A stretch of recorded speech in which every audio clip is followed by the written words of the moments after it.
Hello everyone, Game Dog here, and welcome back to Earthbound 0. Now, I'm back home. There's a reason for that. Simply put, I was doing some off-screen grinding, and now I am level 12. And I kid you not, I may still be under-leveled. Because, the next area we're going to is the City Zoo, and I've mentioned before that I consider this one of the hardest parts in the game, actually. So anyway, let's talk to Pippi. I've heard about your wonderful adventures. You are so brave, aren't you? I'm gonna go ahead and say no here. You're brave. I hope we can meet again sometime. If you say yes, I'm so happy to show my gratitude, take my gift. And she'll give you a shiny badge. Now let's look at our inventory and see what that is. It's the Franklin badge. Let's go ahead and check it real quick. Franklin badge. Legend says that Ben Franklin wore this reflective badge during his experiments with lightning. So yeah. The Franklin badge is actually sort of a staple item in the Mother series. In Earthbound in Mother 3, what it did is it reflected all lightning-based magic back at your opponent. It works a little bit differently in this game. In Earthbound 0, how it works is, well, there's this one instant kill attack in the game, and it pretty much makes you completely immune, possibly even bouncing back that one particular spell. So it's not nearly as good as the other two, but it's still nice to have. In fact, there's a little bit of a spoiler, but the boss in the next area we're going to actually has this one skill. And given that we only have one party member, well, him casting that and hitting it is basically a game over, like an instant game over. And I would much rather not have that happen, so yeah, it's always nice to pick that item up. I believe it works as long as it's in your inventory. You can't actually equip it. I think it works the exact same way in the other games, too. Oh, wait, I want to read this. City Zoo, north. Podunk, south. So you want to hit back up to Canary Village, but continue going north this time.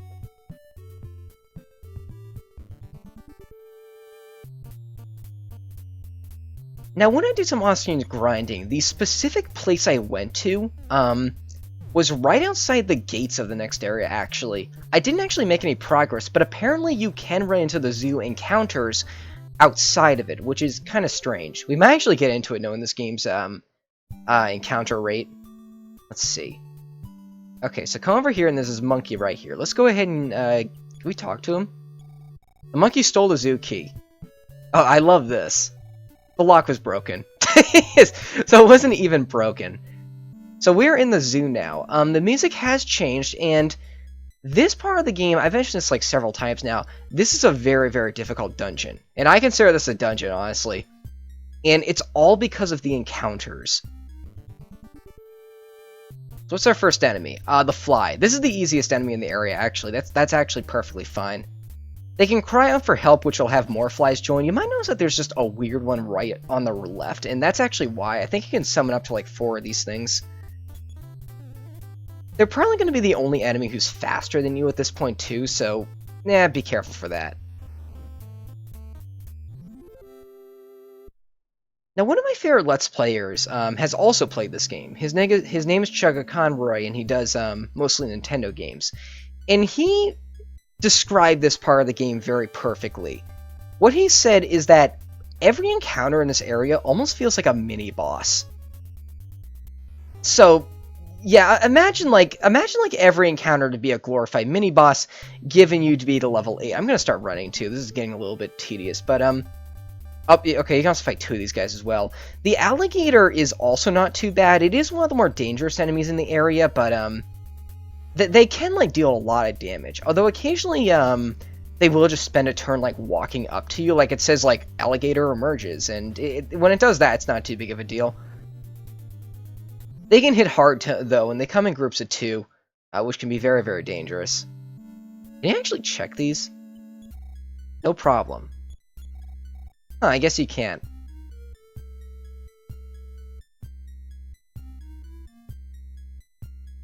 Now, there is a certain encounter in this area that I really, really fear. This is not it. This is the gorilla. He's just a heavy hitter. Also, his sprite looks really weird to me. Like, I don't know, it looks like he doesn't have a neck. Like, which is kind of odd. Okay, there we go.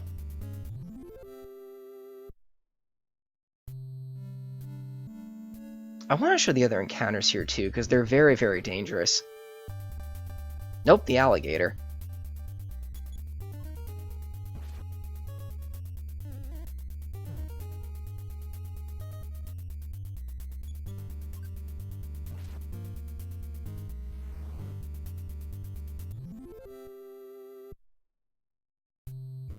Oh, okay.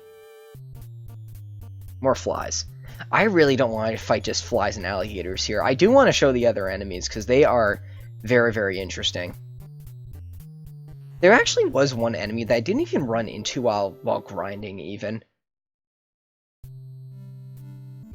I could just explain the enemies if, Oh, okay, this is the most dangerous enemy in the area. This is the elephant. Now I'm gonna go into my PSI menu real quick, because, while doing... Oh man, I learned a lot of new skills off screen, actually. I learned that these things are actually vulnerable to hypnosis. So I'm going to go ahead and use that. Defense down does what you'd expect it to do. It lowers the opponent's defense. Not sure if I explained defense up quite yet, but that's pretty self-explanatory. Fourth D slip. I believe it's short for fourth dimension slip, and it pretty much makes it so you exit the battle free of charge. There we go. Also, it seems to load up the enemy whenever it puts it to sleep, which is kind of weird. And this is also not one of those RPGs in which hitting an enemy wakes it up, so you don't need to worry about that. This enemy can do upwards of 30 damage. It is very, very dangerous. It usually takes a few turns to take him out, too. Alright, there we go.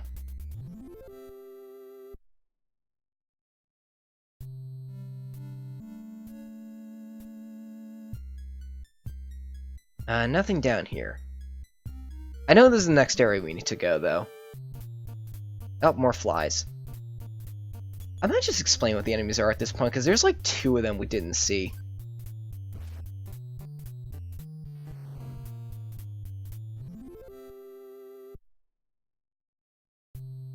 Okay, so let's go ahead and read this. City Zoo, Superintendent's Office. Let's go in. Okay, now some of the enemies I did run into in that area... Oh, the rat. I actually didn't mention this one either. You can actually run into this thing in your basement. I didn't, though. I always found it kind of weird that there are just encounters down there, though. The other encounters you can run into are the hyena, which usually come in groups of 3.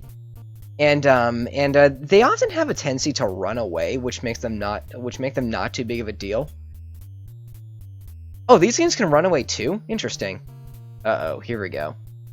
And the final enemy is the tiger, the tiger is also, dare I say it, I think like the most dangerous enemy in this area is tied between the elephant and the tiger. Because what the tiger can do is he can attack you twice in one round. Which honestly, given how little defense you have at this point, can be devastating. Like he can do a ton of health per damage or per turn. I don't think, yeah, as soon as Fly D spawns, I don't think any more can actually spawn in, because, yeah, because, like, there's, like, no more room for them. Like, they're technically dead at this point. Okay, there we go. Very easy enemy, just a little bit of a nuisance, honestly. Alright, let's go in these rooms. There's a gift box right here. A rope. What does the rope do? I actually forgot what that does. Let me check real quick. Rope. Use it to tie an enemy up. Oh, okay. That's not what I expected. Kind of expected it to do what the breadcrumbs did, honestly. Okay, what about this? An antidote. That cures poison. I actually don't think that's useful against this boss, but whatever.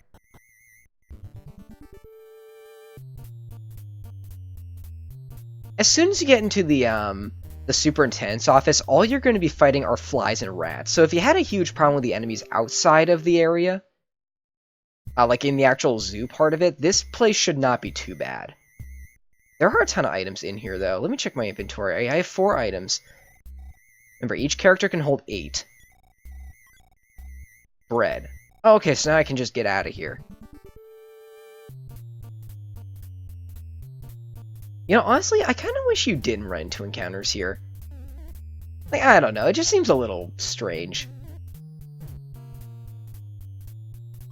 Like, this ominous music actually plays during this whole area. I think it would have been a lot more, like, foreboding, and have a better sense of build-up if there were just, like, no encounters in this area. Especially one with a silly battle theme, which I downright love. I love all the music in this game, actually. Especially the battle themes. Like, this game has a really, really good soundtrack.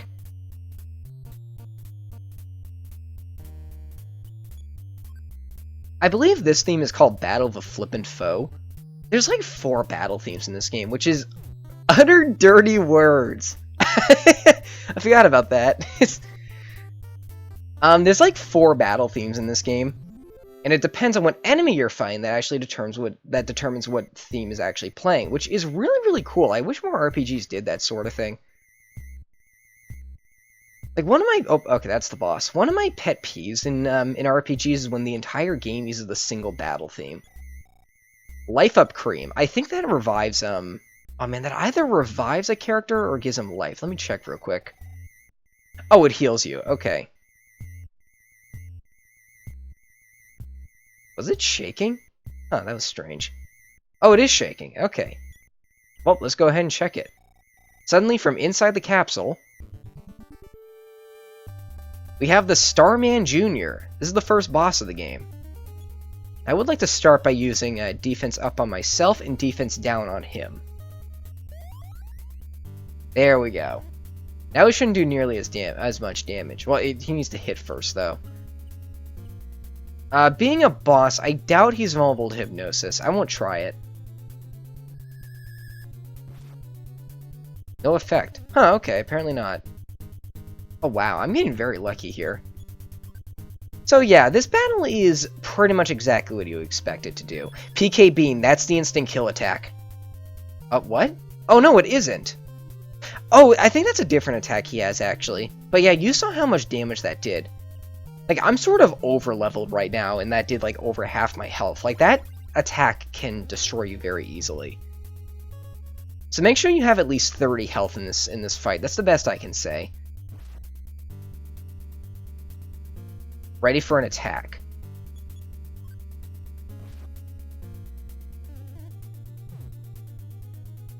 Huh, okay, so apparently it wasn't a charge-up or something. There we go. Okay, that was easier than I made it look. Or that's harder than I made it look. And that's gonna float away. The odd sound that drove the animals insane died down. The zoo once more became a safe place. And now the happy music is playing again. Nice. Yeah, kind of anticlimactic, but we did just finish the dungeon. Now, one small problem I do have is that you actually do have to run all the way back. I forgot if they negate battles during this moment. Oh, this you need to check. This you actually do need to check. One of a kind, see the amazing singing monkey. The singing monkey sang with passion.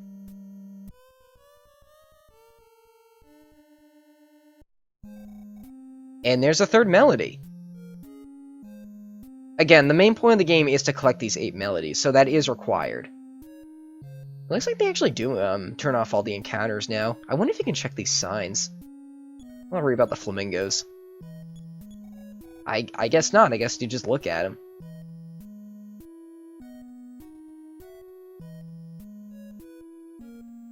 You know, given the limited space NES cartridges used to have, or I guess still have, I'm surprised they managed to, like, create this many unique sprites. Like, look at these pandas. Like, you could have walked on this side and never seen those things. I guess that's something I kind of find intriguing about RPGs this old, because, like, they had to take shortcuts. In fact, this game actually does take a lot of shortcuts, and it kind of shows later on. When it comes to, like data storage and what they can and cannot fit on the cartridge. I don't think you can go that way. I think that's a dead end, actually. Oh, that or just a loop. Again, the areas are unreasonably spacious, in my opinion. Like, heck, they actually could have cut down on that a little bit, and maybe they would have, who knows, maybe they would have had some room for another dungeon or something. And here's that stray dog, and the one with, like, 2 different sprites. Yeah, get out of here. I'm not even sure if you guys can see that, given how I record, but it is something that happens, trust me. I really don't have to worry about any enemy. Like, you don't need to worry about any enemy in this beginning area anymore. You're just gonna one-shot all of them. All you really need to do at this point is just run back.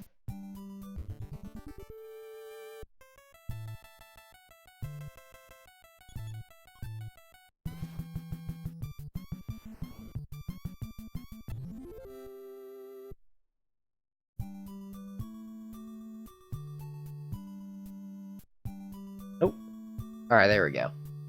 Alright, we should not get into any encounters anymore. Let's go talk to the mayor again. I think that's what you gotta do. I'm not quite sure, actually.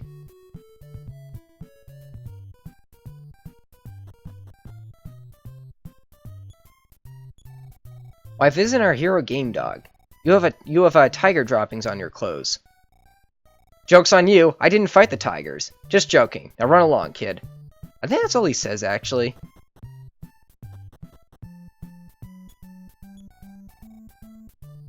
How are you doing? Like, I've heard a rumor about about a Wonder Girl. She'll help you on your trip. I think that's she's who we need to actually go find next. Although I'm not gonna lie, I actually forget where I need to go next. Oh, okay. So I think I'm gonna do is I'm gonna leave it off here.